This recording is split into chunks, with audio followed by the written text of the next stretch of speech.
by nobody. They don't get paid anything. They don't receive anything. Nobody even knows the age. Hi family, welcome to Marose at Home. And today is the 27th of December 2023, and this is now, we're left with 4 days till we enter 2024, the new year. And first of all, let me thank you for tuning in. Thank you for watching the channel. Thank you for subscribing. If you are new here, welcome. If you haven't seen any of my videos, please just visit and see the videos. So on this channel, Marose at Home, we talk about cleaning, we talk about transforming the houses on a budget, we talk about DIYs, we talk about building in Zimbabwe, which is a project that's currently ongoing at the moment. I'm aware I haven't posted in a while of the progress because it's a bit stagnant at the moment, and very soon I'm planning again to visit, and then more content will continue. So I hope, just keep your fingers crossed and continue waiting.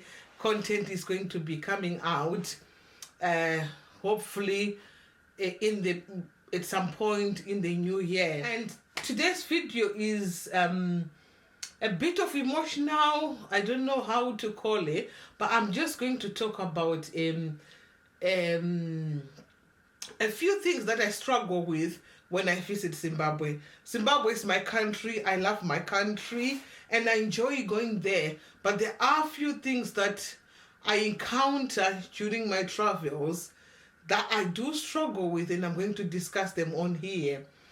Since I came to the UK many years ago, I never went back until last year in August, which my plan was to vlog it, but at that time I wasn't confident enough to be going and posting on a social media platform like YouTube. And so I didn't vlog anything, but it was my first time after years, if I say years, I'm meaning about 20 years, going back home. And I was in a very big shock. We were there for 10 days, and out of the 10 days, I don't even really know. I didn't even know my way around because everything had changed from when I had left originally. So it was just like without knowing where to go. But we thank God with people. But the one thing that I struggle is, I'm going to show you a clip. The combi is driving and somebody's hanging at the back where there is no bars. It's just, sometimes they'll be wearing flip-flops, my slippers, chayo, and it breaks my heart. I tried to find out if there is a lot of accidents that happens. I've only heard of one person who fell, and that person wasn't the conductor, it was just a passenger who didn't want to pay. So if you look at those things when you're driving around Harare, it's really painful watching somebody risking their lives to that extent, because they could be run over by a car. And if you look at the healthcare system as well, there is no way where they will be able to go into the hospital and be assisted or supported. And it's and then you also find, the little boshika.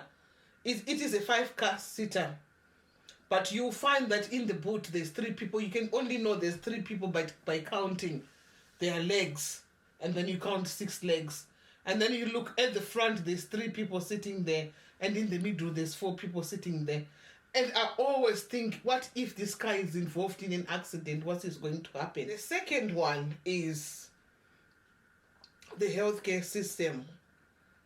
If you do go to Parirenyatwa, if you go there and you've got a relative who is not well, unfortunately I haven't got a clip or anything for that.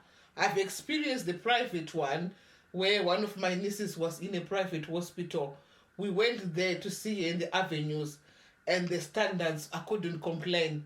It was just like here, the standards we've got here. She was being looked after. She was treated well because her husband has got a special medical aid. So they were footing all the bills.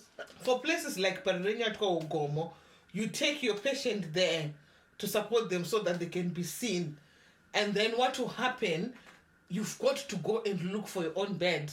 There will be like a storeroom where all the beds are there, all the mattresses are there, and they are very dirty. Some of them, when you look at them, you don't think they've been cleaned. They will be smelling of urine, and God knows what you don't know. So you've got to find your own bed to start with before you even get to the bed. If the patient or the person whom we've taken to this is the Gomo or Parenyatwa, where they can't walk, you've got to go and find your own wheelchair to get them out of the car to the reception, and they won't do anything until you've paid the money for the card, and after that then they will tell you to go and look for a bed. So you've got to find a bed. Go and find the actual bed frame, not a bed, the bed frame. And then you've got then to go and look for a mattress, and you've got to clean it. After you've finished doing that, you've got then to go and find the blankets for the patient to use. It is heartbreaking, especially if you go through that. I know a lot of people are going through that. But for me, for somebody who's been away from Zimbabwe for a long time, looking at the standards like that, I always appreciate God's grace upon my life, upon my family. It is heartbroken and I do struggle. I always pray that nobody gets sick. Nobody has got to go through that, but it is our country, isn't it? So I do apologize if I'm going to remind somebody of the bad memories or anything, but it is something that I'm struggling with deep inside me. I might be in Zimbabwe smiling and laughing, but my prayers always God, don't let anybody get sick. Don't let anybody get sick. That's the greatest gift God can give anybody in Zimbabwe at the moment, because the healthcare system is really, really down, and it's very, very upsetting and emotionally, where you've got to you've got to go and buy injection. And the amount of money that they are charging in US dollars, you just think nobody's getting paid that amount of money. So that's the second thing. The third thing, it is the water. I've noticed, I went to see, we visited my mom's, where she lives in Murewa last year, and I was very, very shocked to see most of the houses are now empty. A lot of people have now migrated from Kumusha into the city center. And then now in the city center, there is a lot of the elderly population. Like as years ago, the elderly would go in and stay at the rural areas, but now it's like everybody's staying in the city center. I'm going to put another clip again when I visited my parents in Glenora. My mom was saying sometimes they can go for 3 or 4 days. This is in a city center in Harare, not city center in the capital city. She was saying usually they get water every Thursday in a fortnight, every fortnight on a Thursday. So if you think of it, there is the toilet system, the flushing system, the water. People go for those days without water, but luckily, we thank God where she lives, where that clip is showing, somebody actually used their money to drill a borehole for the people to use, and I think they pay £1 a week. I can't remember, but I'll put it, write it down if it's not £1 a week or £1 a day, where people goes in and get fresh water. But it's still a challenge. I was asking my mom, what about the elderly? Because the queue will be long as well. I'm not sure whether it covers for those who lives in Glenora. I think it covers from Mapurisa up to Specimen, or even further than that. So all those people will be coming in to get some water from this borehole. And I thank God for this person. I would love to know the person who did it, just to say thank you to them. If anybody knows who's drilled that borehole, Kuma 46 Glenora, please let me know. I just want to thank them and for doing that. But then the thing that I liked about this borehole is the elderly who have their own line, so they don't have to queue in these long queues. But it is still heartbroken. You know, when you are there, you're looking at people and thinking, shall I help this one? Shall I help this one? Your help becomes like sand in the sea. It's not going to even make a dent, but you'll be looking at it heartbroken, really struggling to think. And it is my prayer. I know a lot of Zimbabweans, we are praying about our country, that may God heal our land one day. Hopefully that's going to happen. Obviously, I'm not getting into politics. I'm just talking about the things that I struggle with. right? And then the fourth one, I might say the last one, the fourth one is about children, street kids. When I was growing up and when I was still in Zim, street kids is not a new thing. It was a normal thing where you would see street kids here and there. But when I visited this last August, there was more children selling things on the street, and I've got a clip as well. Selling things on the street, and you'd be thinking, are you not supposed to be in school? Are you not supposed to be going to school? And then one thing that broke my heart is the parents actually come into town with the kids. And like if you go along 4th Street or along Robert Mugabe Road as you are going to be living towards the Rua Road, there are a lot of trees on the sides. The parents will be sitting there because they know that for the drivers who are road users, you see a child, you sympathize with them and you've got to give them something, which is really heartbreaking. The mothers will be sitting, talking, and then the kids are on the streets, they've got no shoes, it's boiling hot, and you don't know whether they've eaten or they haven't eaten. They are begging in the streets. Some of them are even, I saw one who was kneeling.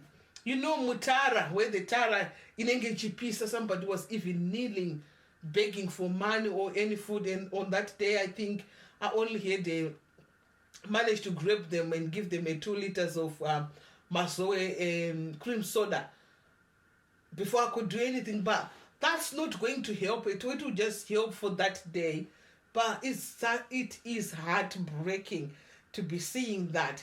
And then another incident was when we went to Mbare Musika.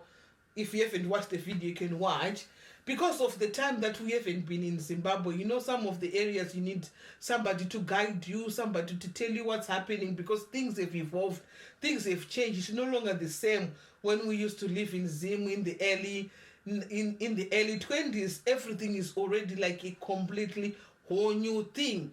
But there will be people there, like especially, I don't know that we can call them young adults or young men. They'll be waiting for you. As soon as they see you going to the market, they'll be following you, asking to carry whatever you are going to purchase. And then if you ask them how much, that was the breaking point for me. How much do you want me? Oh, no, you don't need to pay me anything. Just go and buy me sadza to eat so that at least I can have food to eat today. That is heartbreaking. Somebody working and not, they just leave the house without knowing whether they're going to earn money or not. And then for them to just ask, Dipeye sadza chete, neta mari sadza, reta dora. And then you give them, sometimes you just think, I'm just going to give them $5. But giving them that $5 will just only help maybe for 1 or 2 days, but it's not going to solve the problem in the long run.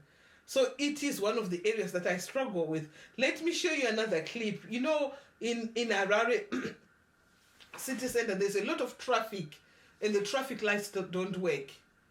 And normally when a congestion is there or when something goes wrong, there'll be people who are just standing by the street who would come in and be asking, controlling the traffic, making everything smooth. But those people, they don't get paid by nobody. They don't get paid anything. They don't receive anything. Nobody even knows they exist. And I remember one day when we were driving and the traffic was really, really heavy. And you know how they drive, they put bumper to bumper. And if you're not used to their driving, you'll be standing there and not knowing. And this man, I think he had noticed that these people are not locals, even though we're speaking Shona. And then he had to stop the traffic, and these exactly words, they make me laugh and just think how sociable are the people in Zimbabwe. He said, Sikiram Darapinde, meaning my husband, and he was talking to another, it was a combi driver. And this combi driver came in on our side. I don't know if you will be able to see from the clip. And he blocked the road for my husband to actually go in. And I thought, what a sociable country. What a people, how they are. But this is somebody that's work. He is working and nobody knows. How do you overcome them? I know with the driving, which I've said I'm not going to drive. That's me overcoming him. But I know one day I might end up going without my husband, and now the situation is going to force me to drive. But I know things now, what to look out for, especially when parking. I wouldn't park anywhere where there's no line. So it's just trying to find ways of surviving in Zimbabwe when you don't live in Zimbabwe, if you know what I mean. I don't know if it's making sense, but it is what it is, isn't it? So thank you very much for watching. This is the last video, and I hope when this video is out, it is going to be the 31st of December, and we are hoping that 2024 we will still have content that I was planning to bring on from the Zimbabwe diaries, which is information, but I'm still waiting for a company that I've approached to give me information that I want to share with you on something.